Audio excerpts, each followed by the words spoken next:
All right, now a couple of weeks have passed since Alexa Live, those few hours where Amazon just blew our minds and announced tons of new features. These are new features for designers, for business people, and of course for devs as well. There was such a large number of things that I've created a highlights list and I still wrote it down because I didn't want to forget anything. Now let's look at a few of the features that I find most important, most exciting that was announced in Alexa Live 2020. First one is skill resumption. It's what it sounds like. A user can resume a skill, but it's more than that. A user could resume a skill already, right? Well, what's new here? And what's new is that a user doesn't have to again say, Alexa, launch my skill or whatever it is. And indeed, the skill can resume the interaction. Amazon gave the example of Uber, for example, where when you ask for a car on Uber, it takes a few minutes to find that car. And you can't leave the skill open during that entire time. And so Uber can come back after a few minutes and say, hey, by the way, we found you a car. Be on the lookout for a Ford Fiesta with this license plate. Or alternatively, a user can actually use other skills and then come back to the original skill. If a user starts a yoga workout and then wants to play music or play a podcast, she can do that. This, of course, because it's the push and the pull nature, there are new permissions involved. It's a bit of a shame because that will depress usage just a bit, but you understand that Amazon didn't want this to be a runaway where as a user you think you're done with the skill, but nope, the skill is right there back to pull you back in. Another thing that they announced was the controls framework. The controls framework is a framework or a bit of code for the Alexa Skills Kit for Node.js. And this helps developers build more complex skills to better organize their skills as well. The framework really manages all of the toughest parts of building a skill.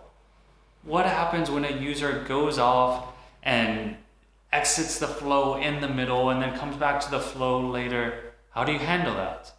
Or how do you handle knowing who has the initiative and if there's a question that needs to be asked to move the user forward? The controls framework also helps developers to organize their code a lot better as well. The controls framework is a new way to code your skills, and then there's also conversations, Alexa conversations, which is a new way to build your skills. And now this isn't new. This isn't something that Amazon announced at Alexa Live 2020. And in fact, I think they probably announced this about a year ago at Remars, but they did open it up a little bit, I believe, during Alexa Live. This is interesting, and I'll be honest, it's something that I need to look into a little bit more because it is such a change in how you build skills.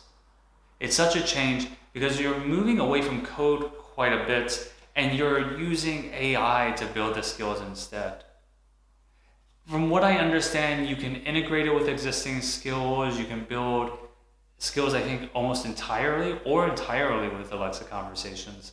So again, check it out. It's something that I'll be checking out as well, and we'll be talking about some more in the future. Something to keep in mind with Alexa Conversations, it's only available in the US. And this is actually, unfortunately, for those of you outside the US, a theme. A lot of these features only available in the US. Another new feature, it seems like a bit of a smaller feature, but this is welcome, which is multi-value slots. This is something that Dialogflow has had for a while, other NLU have had for a while, and now the Alexa NLU has it as well. In the past, you might have said, let's say, you want colored t-shirts. You might have created samples with color_1, color_2, color_3. Now you can tell Amazon, hey, this is a multi-value slot. you might get multiple values from this. And this isn't something that happens automatically. Again, you do need to tell the NLU that this is a possibility, but it is quite welcome nonetheless. Another new piece of tooling is the VS Code Toolkit. And now I believe VS Code has had some tooling for quite a while. I actually am a WebStorm guy myself, but I know that VS Code has had something there. This makes it more powerful. Some of the things that I noticed were you can preview APL inside VS Code, whereas before you had to go to the dashboard. And additionally, you can do local testing, which is incredibly exciting. It's something that certainly a lot of us have been using Bespoken for, and I'm sure Bespoken, we will continue to use it because it is quite powerful. But with VS Code now, you can do local testing on your Alexa skills.